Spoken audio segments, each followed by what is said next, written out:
जो लोग राजनीति में अपनी सुरक्षा के लिए आए थे, जो लोग राजनीति तो करते जरूर हैं लेकिन उनके इतिहास को सब लोग जानते हैं, और किस जान को जोखिम में डालकर स्वास्थ्य कर्मी काम कर रहे थे, उनको जाकर डिस्टर्ब करना।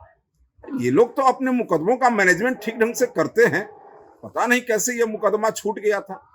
और ये तो अच्छे खासे खर्च करते हैं वकील में और ताइद में और बाकी लोगों में, पता नहीं कैसे ये छूट गया था। ये तो उनके मैनेजमेंट का दोष है ना कि ये मुकदमा छूट गया था और वारंट था, वो जेल गए। इसमें न्यायालय की भूमिका है और साथ ही साथ थानेदार जो काम किया, तो इसमें तो ये है कि वो स्वास्थ्य कर्मियों को जाकर डिस्टर्ब कर रहे थे।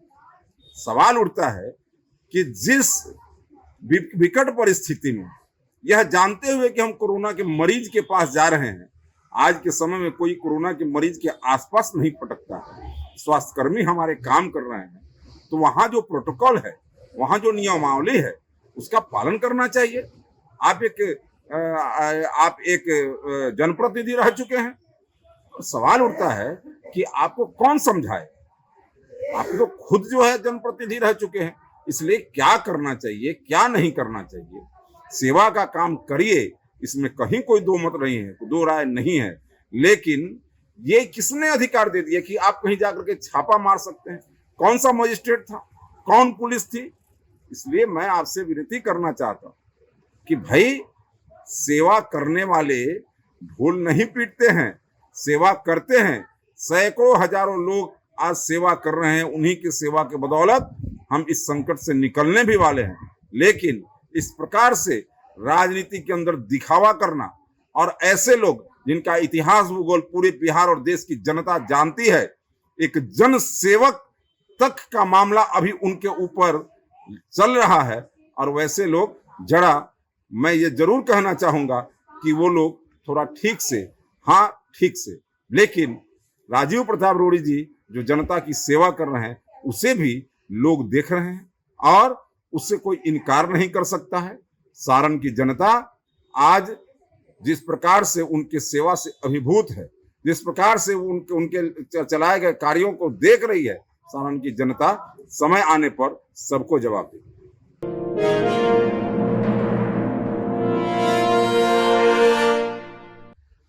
राजीव प्रताप रूड़ी जी के राजनीतिक इतिहास को सभी जानते हैं। वो शुद्ध रूप से एक राजनीतिक व्यक्ति है।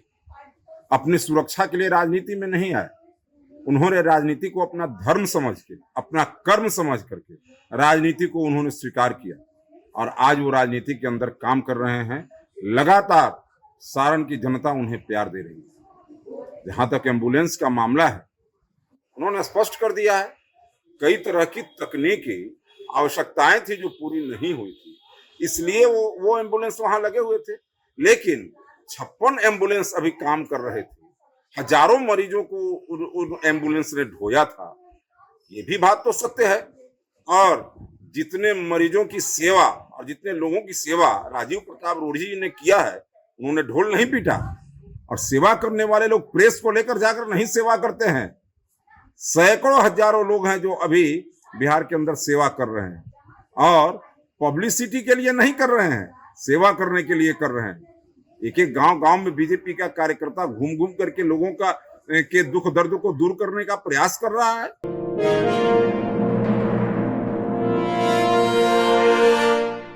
सरकार ने हवा, दवा और बेड की व्यवस्था कर ली है। न कहीं ऑक्सीजन और फिर रेमडेसिविर दवा हो, या फिर लोगों को बेड मुहैया कराना, सबके लिए मुहैया कराया जा रहा है।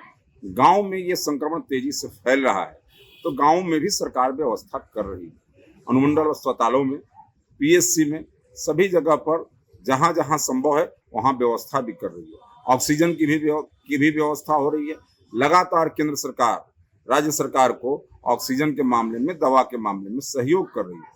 और इसलिए मैं ये कहना चाहूँगा कि स्वास्थ्य व्यवस्था का जहाँ तक सवाल उठता है, निश्चित रूप से ये बड़ी महामारी, और ऐसी महामारी जब आती है तो बड़े बड़े देश जहाँ स्वास्थ्य सुविधाएं काफी ऊंचे स्तर के हैं, काफी अहले दर्जे के स्वास्थ्य सुविधाएं, जैसे इटली है, ब्रिटेन है, अमेरिका है, इन सब जगहों पर भी इस महामारी ने उस देश को हिलाकर रख दिया था। अभी ब्रिटेन में दिसंबर में इसी प्रकार की महामारी आई थी जिसमें काफी लोग हताहत हुए थे। महाराष्ट्र में भी में भी आज और दिल्ली में लोग देख रहे हैं जहां स्वास्थ्य सुविधाएं इतनी अच्छी हैं, वहां भी किस प्रकार से लोग हताहत हो रहे हैं।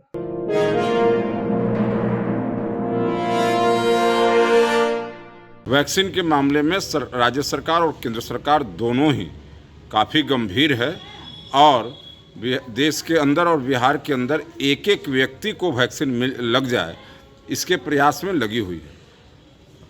देश की जनसंख्या 135 करोड़ से ज़्यादा है।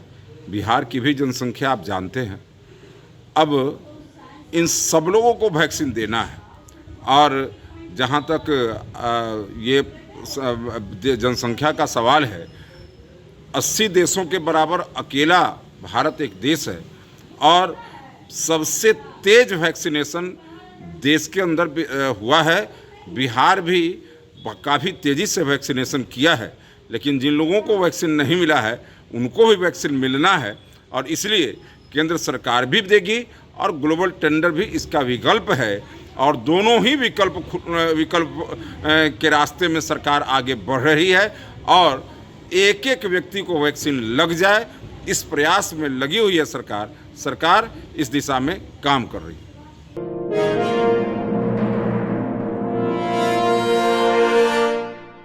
मैं निश्चित रूप से कहना चाहूँगा कि सुविधाओं की अल्प व्यवस्था के बावजूद बिहार की सरकार ने जिस प्रकार से गांव-गांव तक लोगों को स्वास्थ्य चिकित्सा मुहैया कराने का प्रयास किया है, वो निश्चित रूप से सराहनीय है। गांव के अंदर टेस्टिंग भी हो रही है, गांव के अंदर अगर लोग बीमार हो रहे हैं तो उनके इलाज की भी व्यवस्था हो रही है और साथ ही साथ अब तो प्रधानमंत्री जी ने कहा है कि घर घर दवा और घर घर टेस्टिंग, और इसके लिए वो काम कर रहे हैं।